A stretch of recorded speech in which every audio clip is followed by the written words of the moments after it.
Good morning, everyone, and welcome back to Daily English Stories and Podcasts. I'm so happy you're here again with me. Today's story is about something very simple, a new pair of shoes.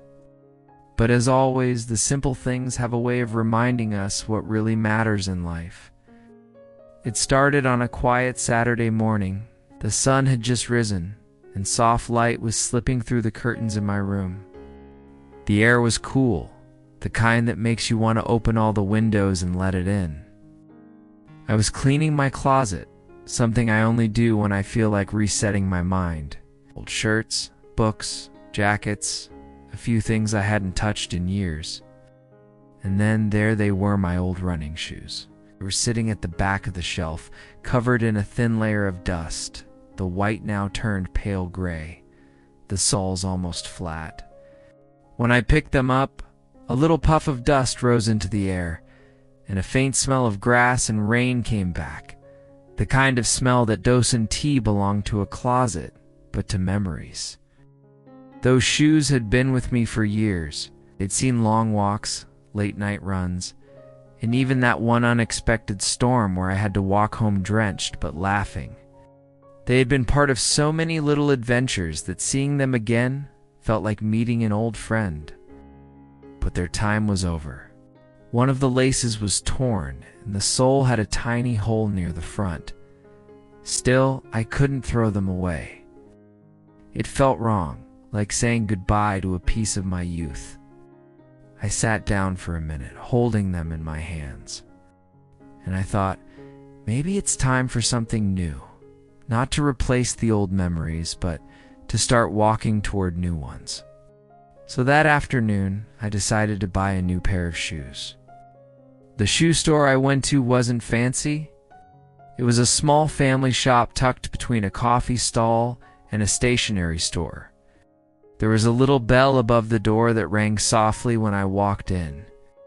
Inside, the smell of new leather filled the air, and rows of shoes lined the wooden shelves, black ones, brown ones, white ones, each waiting for someone to take them on a journey. The shopkeeper, a man in his 50s, looked up and smiled. "Good afternoon, young man," he said warmly. "Is looking for something special?" I laughed. "Just something that fits my feet and my life." He nodded. "Ah, that's the hardest kind to find." He disappeared into the back and returned with 2 boxes. "Try these," he said. "Good price, good quality, and they don't complain even if you walk all day." His humor made me laugh. I tried on the first pair, a dark gray design, light and simple. The moment I stood up, I could feel the difference. They were soft, firm, and almost too comfortable. I took a few steps around the shop, and the sound of the sole on the floor felt like a rhythmer. Small reminder that every new step can feel right if you take it slowly.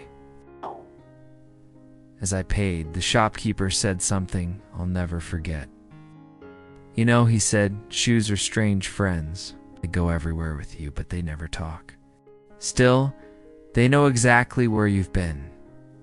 I smiled and nodded. He was right. I left the shop feeling lighter, carrying a box that held not just shoes, but also a promise to walk more, to live more, and maybe to find a little more of myself on the way. That evening, I took my new shoes for a walk. It had been a while since I walked without a reason. No errands, no deadlines, just walking. The sun was setting, and the city was slowly calming down. Shadows grew longer, and the warm light painted everything gold. I walked through the small streets of my neighborhood. The baker was closing his shop, the smell of fresh bread still in the air. Children were playing soccer barefoot on the sidewalk, laughing loudly every time the ball hit a tree. Couples sat on their motorbike, sharing an ice cream and pretending not to notice that everyone could see how in love they were. Everything felt alive, and yet calm, like the city itself was breathing slowly. I turned toward the park, The same park where I used to jog years ago.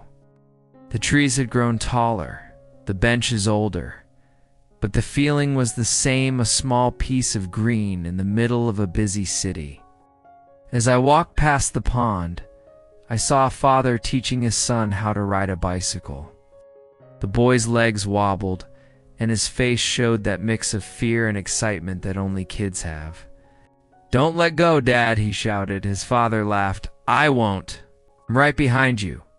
I stopped for a moment and watched. The boy finally pedaled on his own, riding a few meters before stopping and cheering loudly. His father clapped, and for some reason, I felt a small lump in my throat. It reminded me of my own childhood, my dad's hand on the back of my bike, his voice telling me, "Don't look back, just keep going." I smiled quietly. Maybe that's what growing up really is, learning to keep going, even when you can't feel someone's hand behind you anymore. I sat on a bench, watching the world move slowly around me. An old couple walked past, holding hands as if they'd done it a million times. A teenage boy jogged by with loud music in his ears, trying to look serious but clearly enjoying himself. And me, I was just sitting there, listening to the faint sound of birds, feeling the new shoes bend and soften under my feet. It was a simple, quiet happiness. Not the kind that makes your heart race, but the kind that fills you gently, like sunlight through the leaves.